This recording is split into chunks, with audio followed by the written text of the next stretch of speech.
আমার রব আছে, আমার মালিক আছে, আমার খালিক আছে, আমার একজন অভিভাবক আছে। ওই বিশ্বাসটা রেখে টেনশন মুক্ত থেকে আলহামদুলিল্লাহ বলে মুখে হাসি রাখবেন।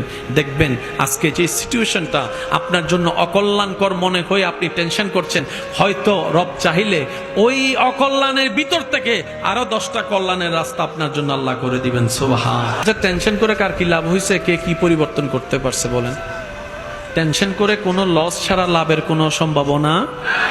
টেনশন করলে রাতের ঘুমটা নষ্ট হয়, টেনশন করলে প্রেশারটা বেড়ে যায়, না হয় কমে যায়, টেনশন করলে চেহারা সুরত খারাপ হয়ে যায়, টেনশন করলে ভালো মানুষ প্রিয় মানুষের সাথে কথা বলতে ইচ্ছা, অথচ আপনার এক একটা সেকেন্ড চলে যাচ্ছে যা আর কখনো আপনি ফিরে পাবেন না। তো সেজন্য টেনশন করে তো কারো কোনো পরিবর্তন হয় নাই, পরিবর্তন করতে পারে না এই সিচুয়েশন। কিন্তু রব্বুল আলামিন চাইলে দিনকে রাত, রাতকে দিন বানাতে পারে কি পারে না? রব্বুল আলামিন চাইলে জীবিতকে মৃত, মৃতকে জীবিত বানাতে চাইলে পারে কি পারে না? রব্বুল আলামিন চাইলে আপনার জীবনের বড় বড় কূপের মতো গর্তগুলোকে ভরাট করে সুন্দর একটা মসৃণ রাস্তা বানাই দিতে চাইলে পারে। ইন্নাল্লাহা আলা কুল্লি শাইইন কাদির। ওই আল্লাহ, ওই রব তো আমাদের আছে। সুতরাং সমস্ত সিচুয়েশনে রবের উপর তাওয়াক্কুল রাখবেন, ভরসা রাখবেন। আমার রব আছে, আমার মালিক আছে, আমার খালিক আছে, আমার একজন অভিভাবক আছে। ওই বিশ্বাসটা রেখে টেনশন মুক্ত থেকে আলহামদুলিল্লাহ বলে মুখে হাসি রাখবেন। দেখবেন আজকে যে পজিশনটা, যে সিচুয়েশনটা আপনার জন্য অকল্যাণকর মনে হয়ে আপনি টেনশন করছেন, হয়তো রব চাইলে ওই অকল্যাণের ভিতর থেকে আরো 10টা কল্যাণের রাস্তা আপনার জন্য আল্লাহ করে দিবেন। সুবহান। মনে রাখবেন, রবের উপর ভরসা করে কেউ কখনো ঠকে নাই। রবের উপর ভরসা করে কেউ কখনো ঠকে না, ঠকবে না। একজন আল্লাহর বান্দা একজন থেকে টাকা কিছু ধার নিছে। কি নিছে ধার? ভাই বলেন না, কি নিছে? তখন ব্যবসা হতো কি গাড়িতে না নৌকায়? তখন ভাই আমি তোর থেকে টাকাটা নিছি, ব্যবসা করে লাভ হলে আমি তোর টাকা তোকে অমুক তারিখ অমুক দিনের ভিতরে আমি টাকা দিয়ে দিব।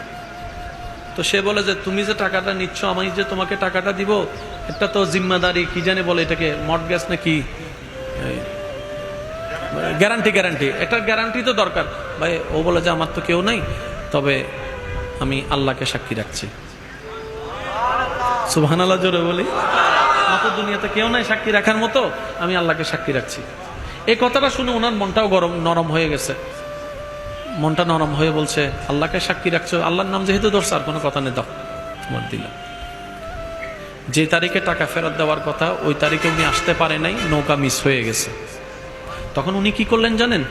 একটা লাকড়ি নৌকার মতো বানিয়ে সে টাকাটা ওখানে রেখে আল্লাহর ওপর তাওয়াক্কুল করে আল্লাহর নামে ওনার জন্য ছেড়ে দিয়েছেন।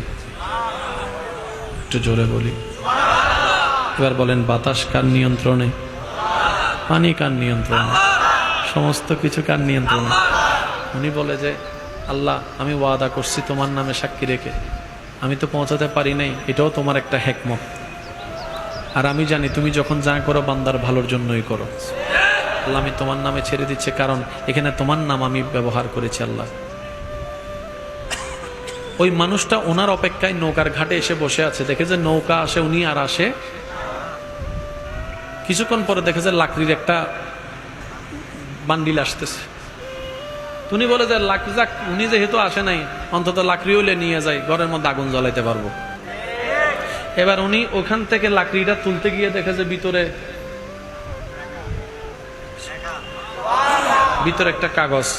ভাই আমি এই কারণে আসতে পারি নাই, আল্লাহর নামের উপর আপনাদের জন্য এই টাকাটা পাঠিয়েছে, আপনি আমাকে দয়া করে মাফ করে দিবেন। কিছুদিন পরে উনি নৌকা পেয়ে আসলেন। আসার পরে সর্বপ্রথম ওই যার থেকে টাকা ধার নিয়েছে ওনার কাছে গিয়েছেন। ভাই আমি তো আসতে লেট হয়ে গেছে, ধরেন টাকাটা। আপনি তো টাকা দিয়েছেন, আমি অনেক আগেই পাইছি। কি বলেন? বলে যে হ্যাঁ, যে রবকে জামিনদার রেখেছেন সেই রবেই পানির স্রোত যেদিকে যাক ওই থলেটা আমার পর্যন্ত পৌঁছায় দিয়েছে। সুবহানাল্লাহ। হাজার মানুষ নৌকার পারে থাকলেও সবাই চলে গেল, রব আমাকে যেতে দেয় নাই। ওই লাকড়ি গুড়াকে আগুন জ্বালানোর আশা জাগিয়ে ওটাকে তুলে ওখান থেকে ওই টাকার ব্যবস্থা করে দিয়েছেন। সুবহানাল্লাহ। আমার মুরব্বীরা হয়তো আমার সাথে একমত হবেন, যত আমরা পিছনে যাব তত মানুষের মন স্বচ্ছ, চিন্তা স্বচ্ছ ছিল। দেখি তো নাই, শুনেছি এক সময় নাকি এমন ছিল, ওই একবেলা কাউকে ভাত খাওয়াইলে খুশি হয়ে বলে জায়গা দিয়ে দিত মুখে মুখে। মুরব্বীর একটু আওয়াজ দেন। কোনো দলিল বলে না, কোনো দলিল, কোনো এগ্রিমেন্ট, কোনো ভিডিও ফুটেজ, কোনো ফেসবুক ছবি, কোনো স্ট্যাম্প, ওই একটা সময়। আর বর্তমানে ভিডিও দেখাইলো কয় এডিট করছে। বুঝাতে পারছি কথা? তার দিন শেষে আমরা নিজেরাই নিজেদের পায়ে কি মারতেছি? কুরআন মারতেছি। আল্লাহ পাক আমাদের সবাইকে নবীর সুন্নত মোতাবেক জীবন সাজানোর তৌফিক দান করুক। সবাই মিলে বলে না আমিন। মসজিদের মিনার থেকে যখনই আওয়াজ আসবে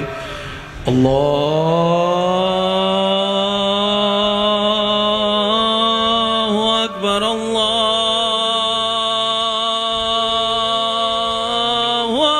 আকবার, আমরা মসজিদে যাওয়ার চেষ্টা করব বলি ইনশাআল্লাহ। সর্বোচ্চ চেষ্টা কোথায় যাব? মসজিদে ইনশাআল্লাহ। আর যদি সেটা কোনো কারণে সুযোগ না হয়, ইচ্ছা আছে সুযোগ না, দোকানে, সাইটে, যেখানে, এটা মানে হচ্ছে যে রিজিক আনার হাজিরা দেওয়া। আল্লাহ তুমি দিছো, আমি হাজিরা দিচ্ছি, আরো দিও। আল্লাহ আমাদের সবাইকে কবুল করুক, আমিন। শেষবারের মতো যার যত শক্তি আছে একবার বলেন সুবহানাল্লাহ। হয় না, হয় না, আরো জোরে বলেন সুবহানাল্লাহ। এবার বলেন আলহামদুলিল্লাহ। এবার বলেন লা ইলাহা ইল্লাল্লাহ। এবার সবাই দুই হাত তোলেন, ঈমানি আওয়াজে বলেন আল্লাহু আকবার, আল্লাহু আকবার, লা ইলাহা ইল্লাল্লাহ, মুহাম্মাদুর রাসূলুল্লাহ সাল্লাল্লাহু আলাইহি ওয়াসাল্লাম।